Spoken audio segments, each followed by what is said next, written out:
Resident Evil. It's one of the most influential horror game franchises of all time. It gave us zombies, mutant dogs, and exactly 0 normal architectural choices, like why does the police station have a secret art gallery? And why do I need a gemstone to open up a break room? Who designed this place? Willy Wonka? Come with me, and you'll be in a world of global saturation.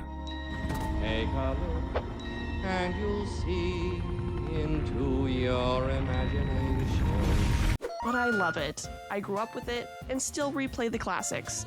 Leon S. Kennedy is my favorite comfort himbo. The series basically raised me and probably gave me a fear of hallways and doors. So naturally, I thought, what if I watch all of the live-action Resident Evil movies? You know, for fun. Yeah, that was a terrible idea. It was like watching someone make a Resident Evil adaptation after reading one sentence of the Wikipedia page blindfolded and high. On Rotten Tomatoes, the movies have some interesting scores. Resident Evil, 36%, Apocalypse, 24%, Extinction, 21%, Afterlife, 28%, Retribution, 28%, which isn't amazing, but at least they're consistent. Like, you have to respect the franchise that never once pretended it was chasing Oscars. So let's get into it. We start with Resident Evil in 2002, directed by Paul Anderson.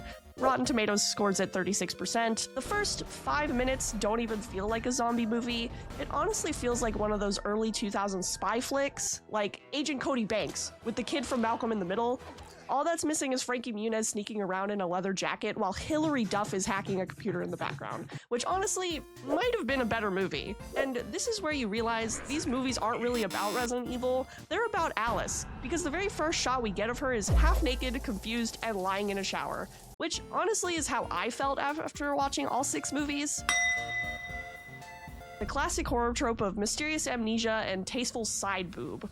And the general consensus is that these movies are less of a video game adaptation and more of a really expensive love letter to Milla Jovovich. Forget the movies, forget Umbrella. The real franchise consistency is Paul Anderson making 6 movies as foreplay. Oh, and Alice has amnesia, because of course she does. Turns out Umbrella released some fancy nerve gas that wipes her memory, which is just extremely convenient. Like, she completely forgets who she is until the exact moment the plot needs her to remember she's a kung fu super soldier. And when she starts regaining her memories, it honestly looks like a That's So Raven vision.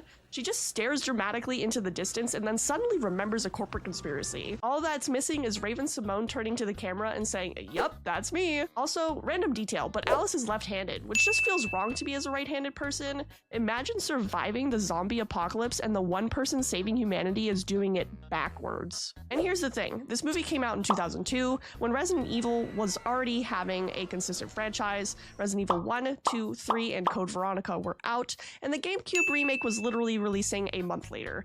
Tonally, the games were still pure survivor horror, which didn't match this movie at all.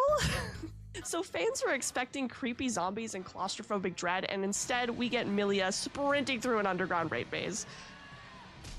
The first real zombie comes in relatively soon, and it doesn't feel scary, it just feels like one of those internet chainmail jump scares. Forward this to 10 friends or the lady in the water tank wakes up in your bathroom tonight. But the most iconic scene in the whole movie that everyone talks about is the laser hallway. And yeah, it's terrifying, sure. It slices up people cleaner than a deli counter. Somewhere, a Subway employee is taking notes. Personally, I call it the most expensive way to make human sashimi. And here's the wildest part, this movie didn't even feel like Resident Evil until 42 minutes in, which is pretty fucking insane. They hadn't slapped the Umbrella logo on every wall and coffee mug. I wouldn't have even known what franchise this even was until the zombies really swarmed in and that PS2 cutscene looking liquor finally showed up.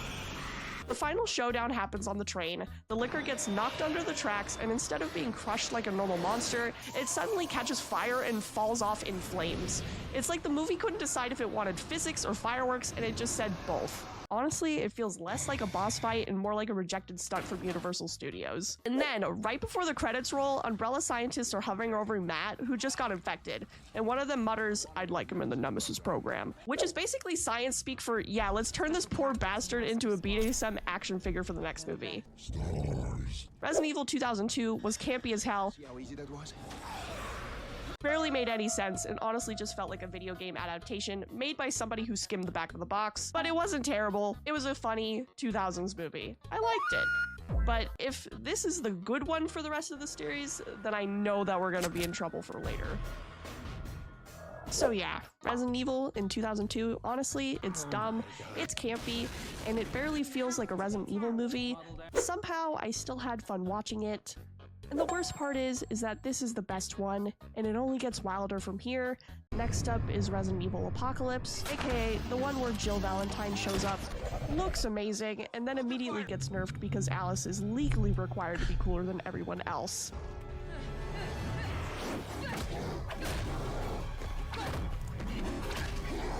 Anyway, if you liked this, you can subscribe, or don't. But then you'll miss me slowly melting down across all 6 movies, which honestly might be the most entertaining part. Also, I actually stream Resident Evil on Twitch, you know, the actual series where there isn't a naked amnesia shower scene, so you can check me out on there if you want more of this chaos, but live. Oh yeah, and I also dropped a collab with Uwu Market. It's cute, it supports the channel, and unlike these movies, it won't make you question your life choices. Links are down below. 1 movie down, 5 disasters to go. See you in the next one.